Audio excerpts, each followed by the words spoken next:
Get to it. Get to it. Thoughts and feelings, Stefy, obviously after a good win for the Iceman. Thought he farted, but he didn't. He shit himself. What was that? Oh, go on, give me some of that. Right, come on, start again. What were your thoughts and feelings after the fight? My thoughts are a very matured professional performance, boxed very well, really happy, kept his son safe. Other kid were really tough, showed resilience, stayed in, and was surprised that he saw out the final bell. So very happy. Tonight there's a lot gone off behind the scenes, obviously with the Tate situation. Tonight was just about the win, and that's what we've got. I know that I already say earlier that you've got your love for coaching back. Yeah. What's that been like, obviously, with Jace in camp and obviously preparing for Gonzalez? Have you more enjoyed this camp more than probably other camps and stuff? Yeah, well, obviously I've only trained Teddy for the last 5 years, and Ray's been head coach with every fighter we've got in gym, and due to the fact that Ray's gone, what we'll call it, Ray, cost of living crisis, he's gone and done a great thing, gone and got his son an HGV licence and gone on the grind, but he's still in and around the gym, he's still popping in, he's still helping, but I've had to take the reins again, and it's like, for me it's been like restarting.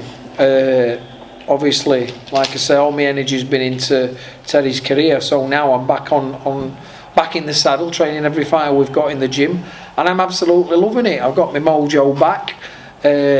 It's motivated me to exercise myself, eat clean, and it's put me in a much better place. I don't think if I were clean eating and exercise I'd have been as focused, so it's all kind of accidentally rolled in, and I'm absolutely loving it. It's probably, to say I was looking at my own straight and looking at my exit out of boxing, I've gone full circle now because I'm absolutely loving coaching again, to the fact where it's obsessive, studying opponents and really enjoying it. So yeah, I'm back. I was just going to mention, before going about Jace's fight, obviously credit to you, Sen, because I know that you put a list of the champions that you've got now, and yes, it's some stable that obviously you're growing, and obviously Jimmy Joe won a Central Area, you've got Louis Sylvester fighting for an English title, Conor Kelso All English champion. How do you reckon, obviously this has all come about very quickly and stuff like that, where you've probably seen the years of hard work you've put into these fighters, so what would you kind of put that down to? Dedication. I'm as dedicated as a fighter is. I've been a professional fighter. I've dedicated my life to it, so I know what it takes to be the best. I slightly missed out as a fighter. I understood where I went wrong, and same as many things, experience. I've been in professional boxing almost 30 years. To think I'm only 46 this May, I've been in professional boxing 29 years. Crazy. I turned professional at 17 years old. So it's like, that is a lot of years, a lot of experience, and I've seen absolutely everything.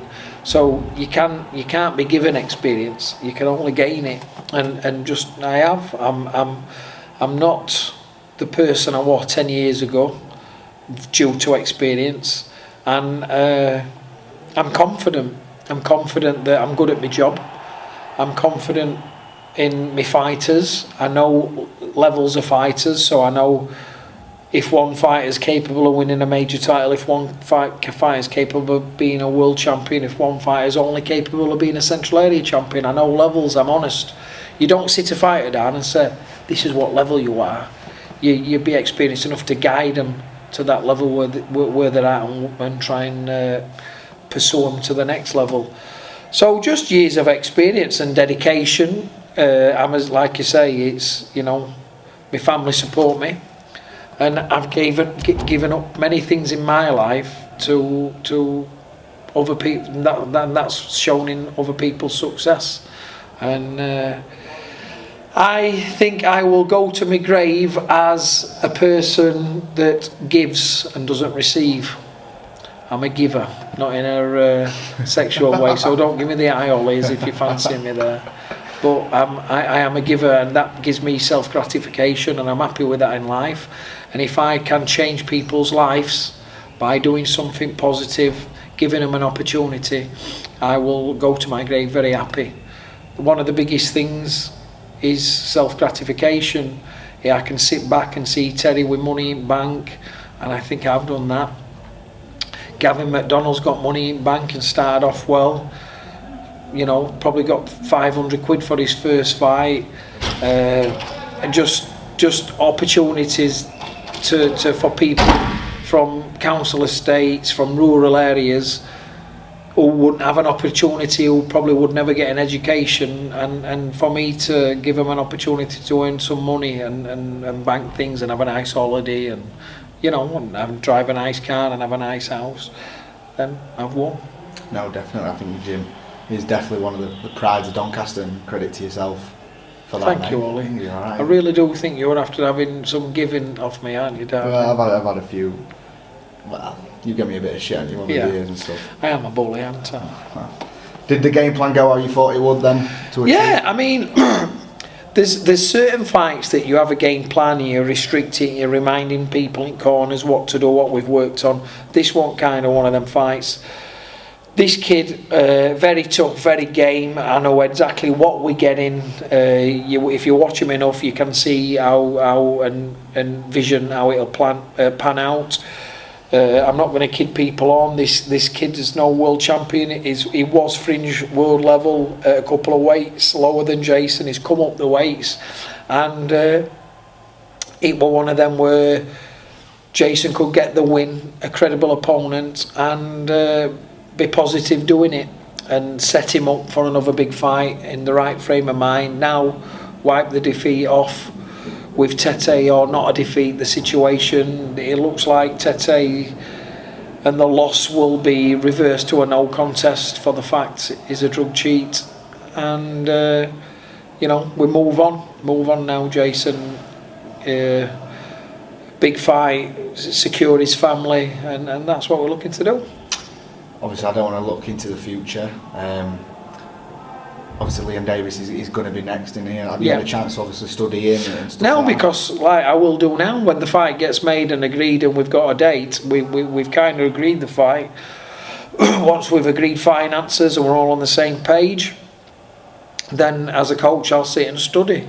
But at the minute he was fighting Gonzalez, so that'll be the next job. So we've just been concentrating on the win with Gonzalez, and that's what we've got, and now we're on to the next one. Brilliant. Obviously, final one. Any big fights that you can tease coming up for anyone in the gym, or?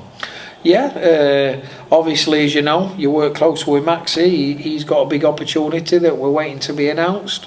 I could have something for Conor Kelsall, potentially, which would be very, very, very big. And everybody else is just working hard. Obviously, as you know, Terry's in Dublin. Obviously, Raven will be back out after a good win in summer. So, yeah, all good. Positive, and we're doing well. Brilliant. Cheers for your time, Stefy. I know that you don't give me many of these interviews, do you? So. I'm not really an interview man, am I really? I'm a talker. No, you know. I talk a lot off camera, not on it. Well, yeah. Cheers, mate. Cheers, pal.